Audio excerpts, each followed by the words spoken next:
Welcome, reanimated fans, to this week's episode. I am AJ Conrad, here with my awesome, amazing, intrepid co-host, Stuart Tiffin. How are you? Hey, hi. Good. How are you? A little bit damp? Oh, not me, per se, but Vermont is damp, definitely. I got the impression that it was like not just Vermont, but Vermont got the worst of it. Vermont got the worst of it, although upstate New York, like Hudson Valley, got a lot too. So, well, this is just what happens. I used to have a neighbor, and I still do, I guess. They were washed away in the flood? No. He's still kicking around, but he used to always say, never buy a house or never live on a street that has creek or river in it. If the name of the street has hill in it, you'll be just fine. And so and that's actually kind of true. So anybody who's up in the hills and things like that, and like the majority of the people that I know are all doing okay, but they're helping everybody that is not, and it's just kind of it's really hard. Look, it's not just Vermont, it just happens to be at this time, but I don't know if you remember, but Hurricane Irene that went through in like 2011 had a similar effect, but this is even worse, if you can believe it. And it's gonna take like a lot of cleanup, and I just don't know like how you do it. So anyway, Disaster. That's it's the climate change. I mean, essentially, I think what I was reading is that they basically got 2 months of rain in about a day and a half. I saw that. Yeah, it looked bad. It looked very bad.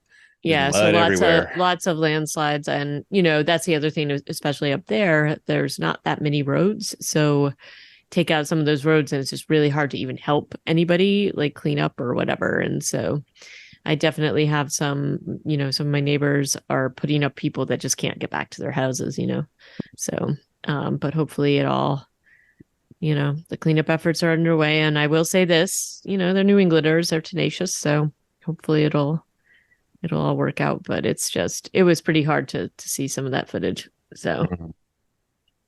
Well, I am sorry to have seen that was going down. And I'm sure it will bring them together. It's just going to take a long time to clean up.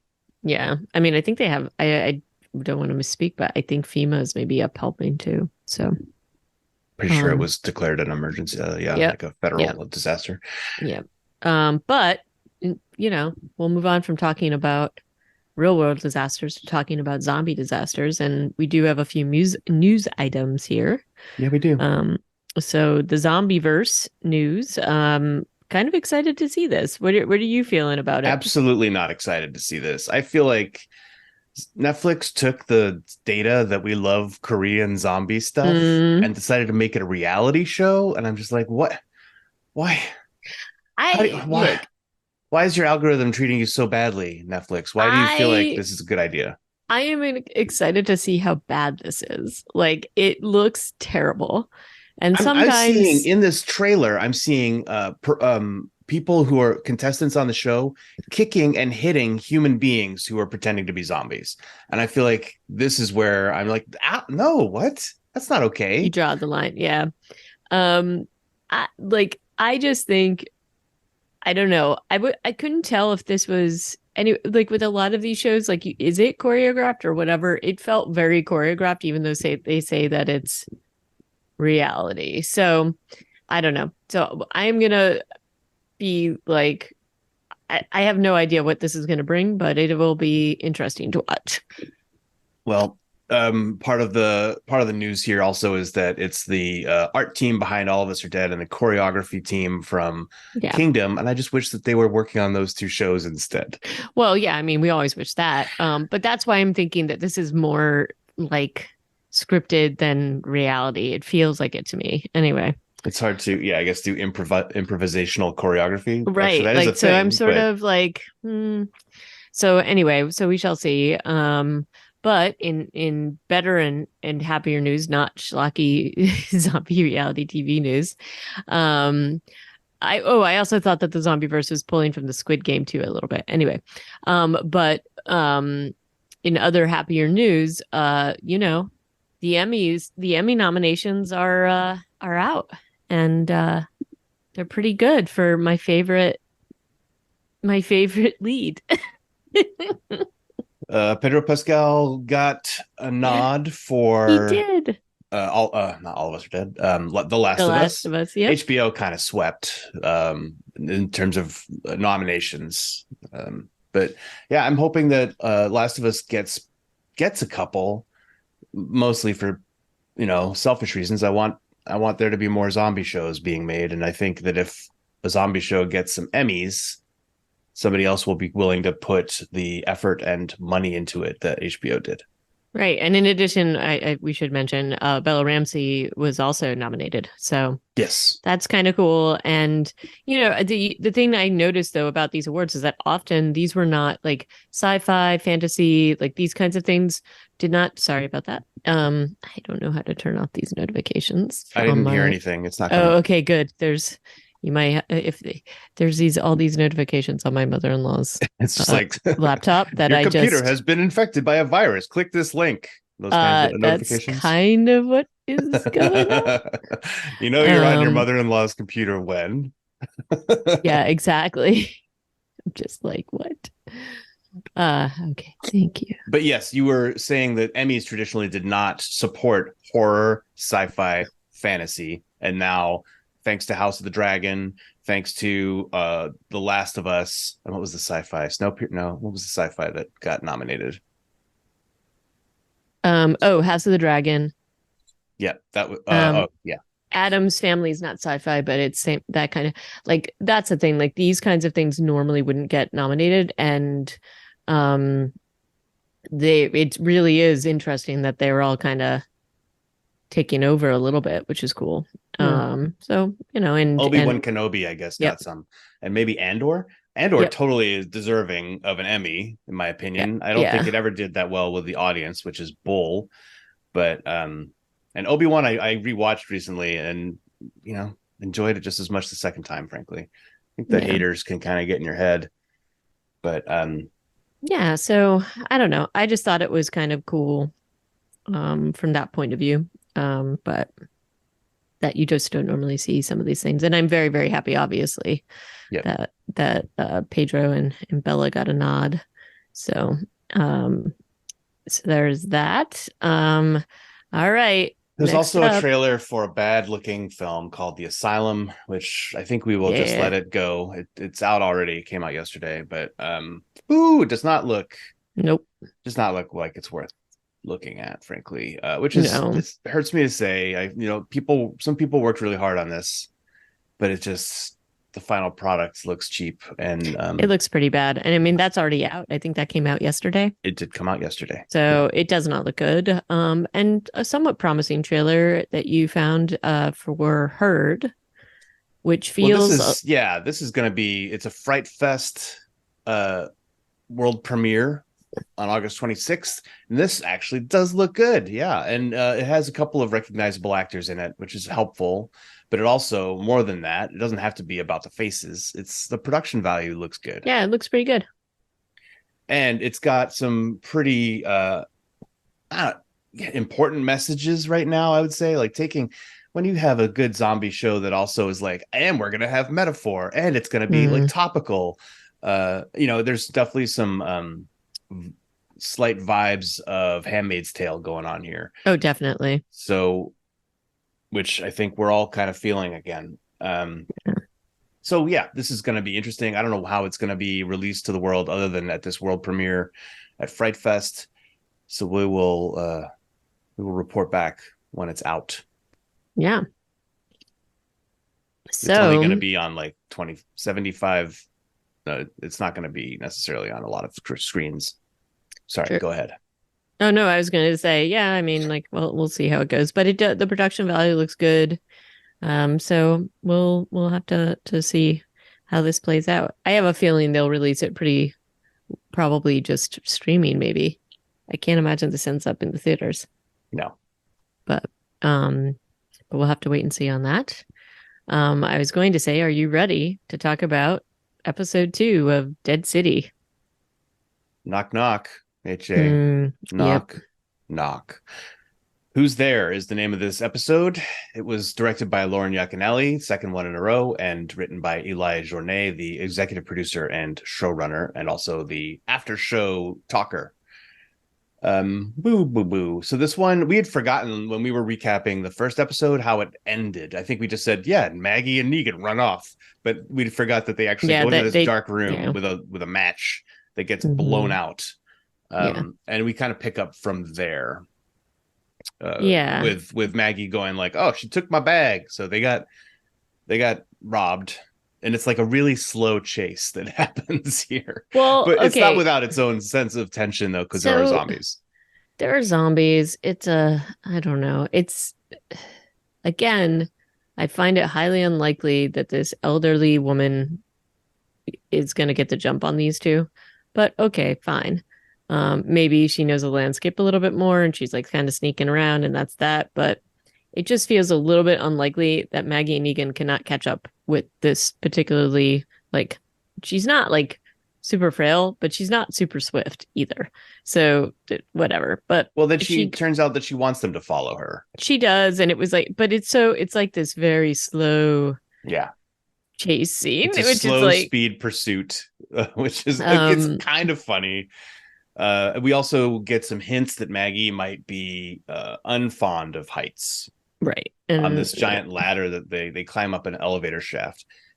yeah. And Um, so they follow her. Negan, does this little his little song and dance where he's like, I mean, the thing about Negan and I, is that it's a very he's got a lot of contradictions, and I think that this is the thing that they're trying to show, which is he can develop these interpersonal relationships with people and rapport with people relatively quickly. It's why he was such a like charismatic leader of the saviors, if not a brutal one, but he's getting information. He's very skilled at getting information and getting sort of the lay of the land with people in short, in a very tiny amount of time. And Maggie knows what he's doing, and she's just like, oh, if you're done bonding or whatever she says, making your friend, like he eats like pigeon that the woman gives him and whatever. And she's speaking Hebrew, and I only know this because of Subtitles. like there were subtitles. But basically it reacts pretty strongly about any sort of idea that they would go to where the Croat is or where they think the Croat is. Mm-hmm. And then she leads them to her people, which it goes as well as you would expect because they're strangers in a strange land. And this is like the storytelling just feels very forced and clunky to me. There's a lot of, information being withheld that doesn't make total sense. Like, I know that they're trying to, they don't know who these people are. They don't know if they're somehow related to the Croat, and maybe they're the Croat, and maybe that's some of it. But I think it's pretty clear that they're not in cahoots with him or them. And so some of what's going on with the two of them, I was getting a lot of like, unfortunately, the Fear the Walking Dead vibes out of this. And it felt very like just sort of retreading again the same thing. We got to get their trust. We got to like, oh, and they think we're going to betray them, and oh, they're going to put us in this bathroom, and I don't know. It just felt weird, and it also felt somewhat unlikely that this elderly woman who apparently keeps bringing people back to this particular group would be allowed to be out there um running around bringing more people back to them if they know that she's a risk in this particular world. I don't know. What did you think of that? That's pretty. Yeah, that's a funny observation, and like at first it seems like they're kind of over Esther, which turns out to be her name. And these are two characters whose names we learn later. I guess actually I don't even know if we've learned the lady's name, but her Mm-mm. name is apparently Amaya, and she speaks Spanish, and the guy is Tommaso. Mm-hmm. Maybe they're brother and sister, maybe they're husband and wife. We don't know. Maybe they're just friends. And Esther seems to be a pain in their ass, and also someone that later Tommaso apparently cares deeply about. Mm-hmm. What is kind of interesting about the way that this episode is playing out is I'm getting this feeling that I had when I was reading The Dark Tower. The specifically, I think it's the third book, the City of Lud, where the City of Lud is apparently New York City in Stephen King's Dark Tower world. And within the city of Lud are two warring factions. And our hero, the gunslinger, like enters into this scenario kind of and getting caught up to speed. And it feels familiar here in a way. Like without all the overwrought metaphor that Stephen King tends to add to these kinds of things. But certainly with Pearlie still in the mix in this episode, he looks he's like dressed in black. You Yep. know, he's a cowboy. If you had a massive revolver, you wouldn't be surprised, right? So Right. I'm getting definite vibes like that from this episode as we start to meet these factions. Um, these guys look. I don't mind the world building that we're seeing here. Like what's a little disappointing is that they travel, we think, exclusively on rooftops. We don't really know much about them yet, but they have not like barricaded the entrance on the street, because when quite quickly the Barazi show up, which is what they're calling the Croats faction, they just walk right in, like they're Mm-hmm. driving all over, and apparently can drive right up to this building and walk right in. Well, and if they're using, I mean, this was the thing that I'm like, okay, but if they're using these like zip lines to get around everywhere, why would they even be going around on the ground? The smart thing to do would be to barricade these things so that would make it harder to Yeah, get to them. And so that was it just felt a little too easy about the Brazza game, but maybe they just don't have time to do that. Maybe their sort of strength or maybe their nimbleness is because they can move around to these places. But I was sort of like, why are we even on the ground floor? It just doesn't even make sense. I don't yeah. know. This episode's Um, also busy. It not only does it have this Negan and Maggie story meeting the what they're calling the tribes people in the after show. We don't know that that's what they're being called. We also, I think there's three other stories in a way, because there's a flashback story too. There's the flashback is of Maggie with Herschel at the new mhm. hilltop, where it turns out she and he are not getting along. He's just like, what's the point of doing weapons training? We're all going to die anyway. I'm like, Yeah. you know what, buddy? I feel you there. Yeah. It would be really hard to be a tween in the zombie apocalypse, because you'd be like, I can't even play video games. I can't draw charcoal. I have to do weapons Hmm. training all the time. Mom, you suck. Yeah, Yeah. that'll be rough. We also have the Ginny story, which is she's arrived at the new not hilltop, which they've built a big set for this. This place looks Yeah. nice. Nobody we know, no actors that we recognize. These are apparently Maggie's people from the before times, or we don't know Yeah. who these people are. Um, And she's having a hard time fitting in, I guess. well, the people there kind of suck. The students in that class are whispering and they don't really applaud very well. I love that scene though, because of the world building that they're doing in that scene. Like the teacher's like, we're not learning about like economics. No, we're learning about foraging. Which of these plants is poisonous? Like I thought Yeah. that was really cool. That was But kind of cool, but yeah, I don't know.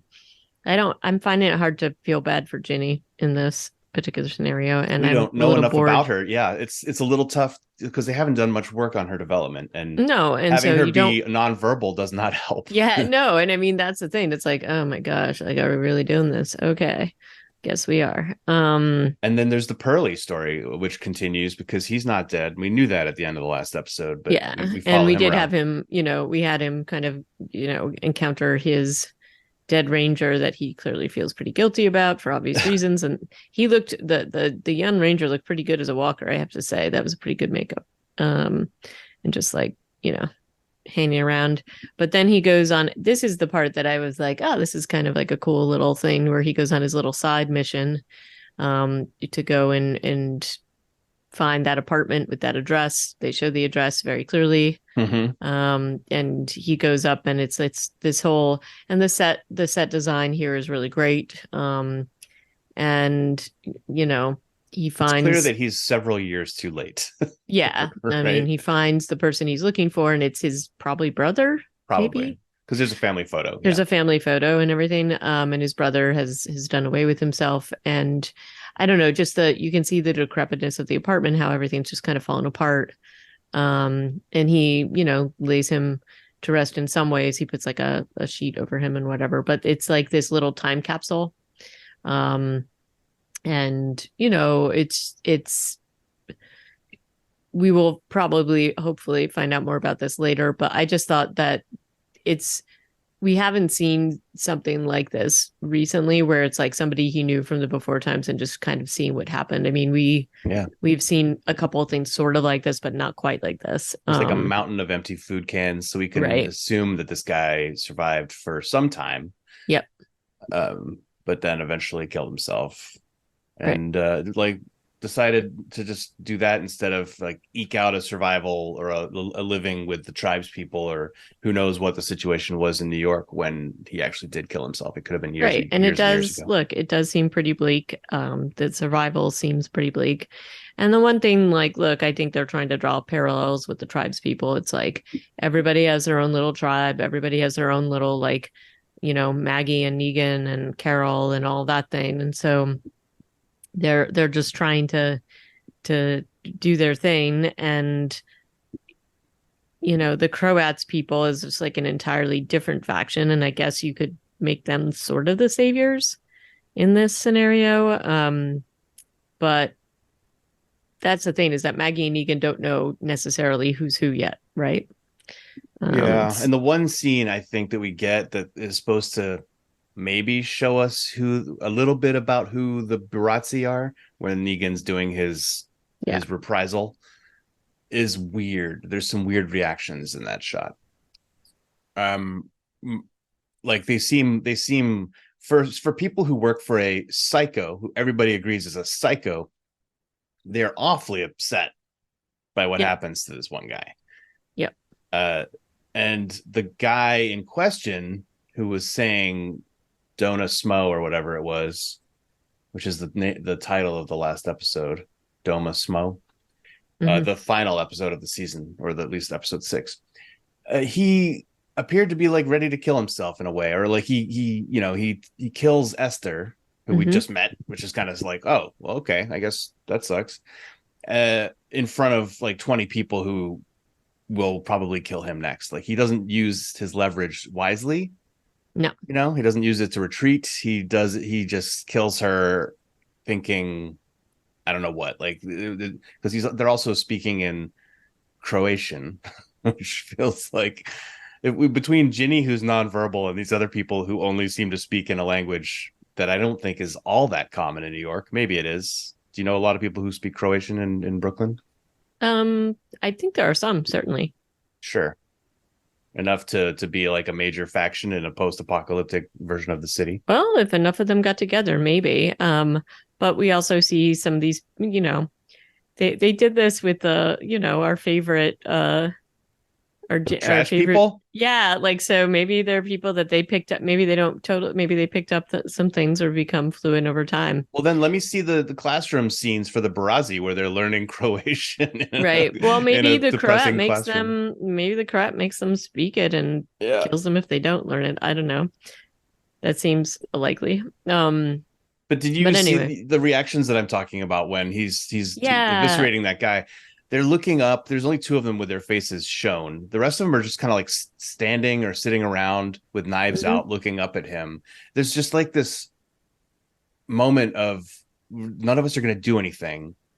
And when you do eviscerate this guy who, for all intents and purposes, was trying to kill himself earlier, death by, Right. suicide by cop, Right. their faces are like outraged and surprised, but we don't really get too much time spent on that reaction. It struck me as curious. Like it felt weird.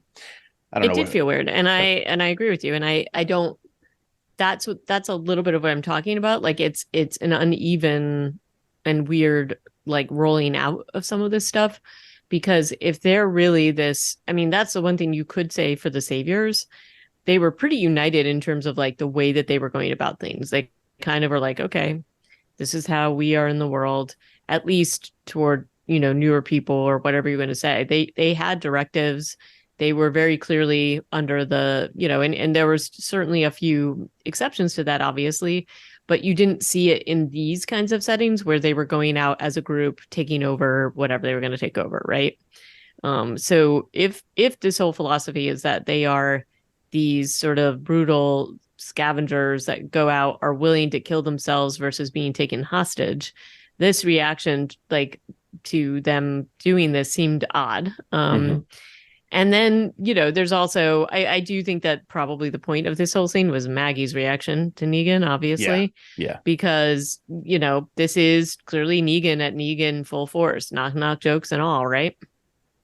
And it's this thing where he's quite effective in terms of what he does. He does Negan very well. But I don't And understand why this would be effective on a group of cultists, you know? right, but it wouldn't be. And that's the thing. It's Yeah. like, but I guess maybe I thought like kind of what they were trying to do with it is that I thought it was going to be like, oh, they don't really care that much because the Croat's even more insane than Negan. So this shouldn't have been a shock value or anything.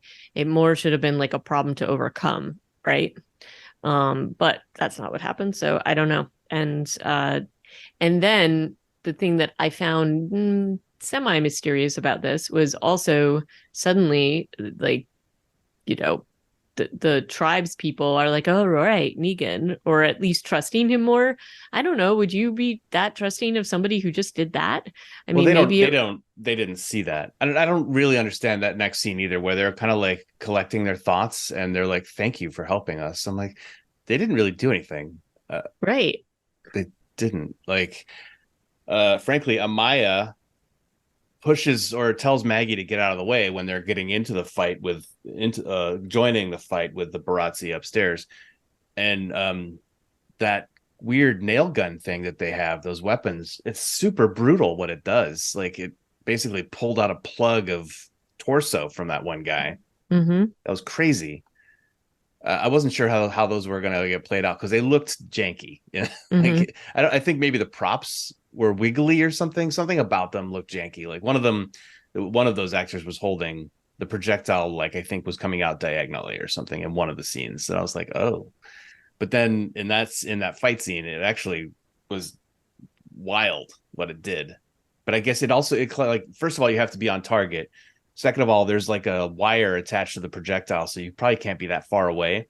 And third of all, you have to be super strong and be able to pull a plug of somebody's body out Yeah. with the projectile after you've shot Because you them. would think it would kind of pull you if I Yeah, don't know. you could just fall like if you're not ready, The physics of it seem weird to me. if you're shooting somebody who's much bigger than you, and there's a big guy on the tribes people's team, Right. kind of has Mike Tyson face tattoos. Uh, Mm. if you shot that guy with that weapon, I feel like you would just run to you would end up being pulled toward him as you did the pulling thing. But maybe Yeah. they've got it So designed in a specific way not to do that. But I thought that that was a little interesting piece of their, their mystique, the tribes people, if you will. There's only like 10 of them as far as we can tell. Um, I like I like the way Tommaso after the fight and the fact that they'd lost a few people, including Esther, is like, oh, this is it. This is our family. Like I liked how depressed he was, and that scene because it really feels like these people are on their heels. Like they don't have a lot left. yeah, and I mean we also hear a little bit more about the Croat between Maggie and Negan. Negan, this is a little bit earlier, but like Negan, when he and Maggie are locked in the bathroom, he basically tells her a little bit more about the Croat and how much more he knows. And she's rightly pissed because probably she should have known that before. But basically, the Croat is absolutely like a psychopath and just was, even in Negan's, like it to shock Negan into like Negan was basically like he's just a mad dog, and I couldn't, I saw him in action, and I tried to put him out of his misery, but shot his ear off, missed the rest of him. So there you go. And this matches up with the things that the tribes and like that they tell them when they say that that's what they're there for, that they need to basically get Maggie's son and whatever. And they're like, well, here's the situation. And, they were basically carving out a little like corner of survival, but this group is incredibly difficult and horrible.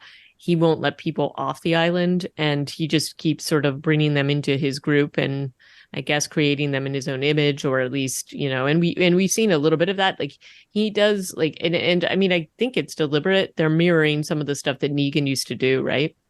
But just made it a little bit more brutal. Did you watch So another episode? did I? It's all blending now, Stuart. The inner workings of the Barazzi. I don't know any about that. Oh, I'm I just think all saying, they like, say I'm is that they saying, describe like, him as a psycho, and if you want to get close to him, but you're probably going to die, we can help you with that. Like that, I feel like that's the end of the conversation. right. But doesn't Negan and Maggie talk about his history Yeah, in the Negan talks bathroom? about having him been in the Saviors, and he was a torturer, that he killed a girl, and Negan felt like that crossed the line, which I have a hard time squaring that circle too. Like Negan, he didn't kill Carl, but it's not that he wasn't willing to kill people all the time. So, Yeah, but but yeah.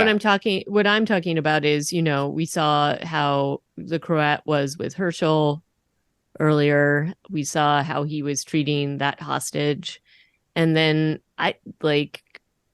you know, Pearlie's like caught in a little trap, and he keeps trying to like get information out of people. The guy who like got cut on the zip line, Mm-hmm. they were promising him, you know, kind of, I don't want to say asylum, but like promising him that, it wouldn't be as bad as he thought it would be or whatever. And these are all tactics that Negan would use to kind of bring people in and do whatever he was going to do. But the Croats just like, nope, you know what? We're gonna get information and then we'll do whatever we're gonna do, right? Like he's a psychopath.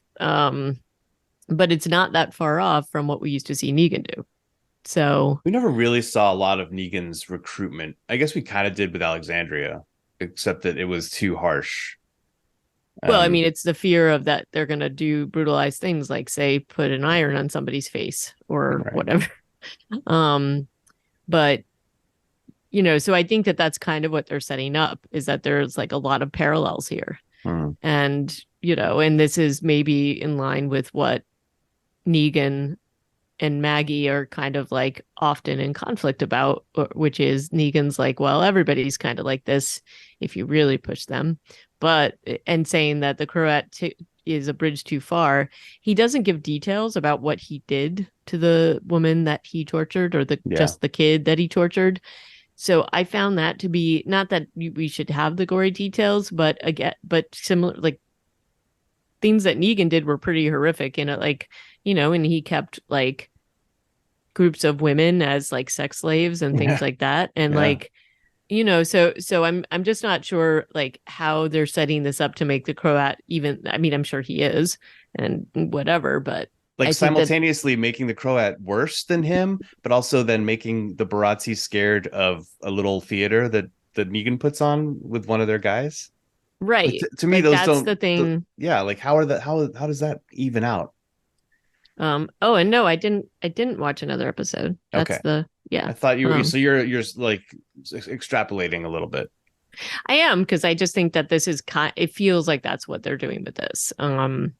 But so far they haven't shown me much more about how very evil the Croat is. I'm sure they'll get into that, but it's still a little mysterious yet how you're going to make Negan the hero here. Which, we'll see. Mm-hmm. Will be quite interesting to find out. Um, the this episode,